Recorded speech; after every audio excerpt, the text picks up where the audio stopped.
Ilham. So hari ni kita nak ceritakan pasal puasa di sekolah. Sebab hari tu aku dah buat puasa di apa? Puasa di bulan Ramadan kan. Aku puasa di rumah. So hari ni aku akan cakap puasa di sekolah. Aku ceritalah pada korang kan. Okey, untuk yang hari pertama, hari aku sekolah hari Khamis. Lepas tu sekolah hari Rabu, hari Ponting. Aku pun hari Khamis aku pun pergilah ke sekolah. Okey, hari Khamis aku pergi sekolah. Ngaji. Aku sekolah. Yang kau tahu aku adalah sekolah Tafi. Aku tak sekolah lah. Itu kalau sekolah yang belajar akademik tu itu tingkatan 3. Tingkatan 4 aku belajar tahfiz. Aku pergi tahfiz lah untuk mengajar Quran. Okey, lepas tu kat sana kat tahfiz tu korang tak boleh tahu. Ni benda ni rahsia. Okay. So diorang kita dah ngaji semua tu, tidur. Lepas tu ngaji lagi. Aduh, tapi aku penat guys.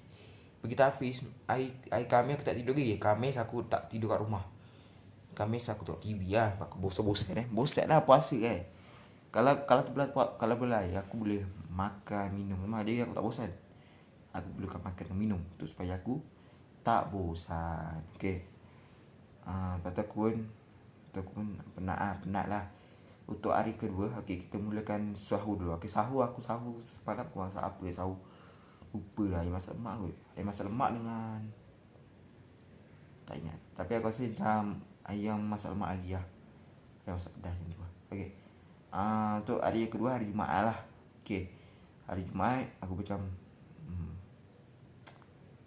penat lah kan.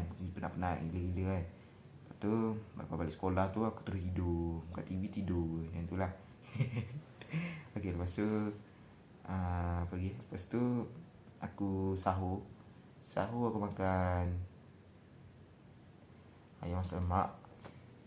Kalau yang untuk tapi untuk berbuka aku makan Texas. Berbuka puasa lah aku makan Texas. Okay. Kalau korang suka tak pergi sekolah masa bulan puasa, komen ya. Komen di bawah. Okay. Sampai situ saja dalam video kali ni. Jangan lupa untuk like dan share dan subscribe. Okay, bye. Kenapalah aku pergi sekolah masa bulan puasa. Bye.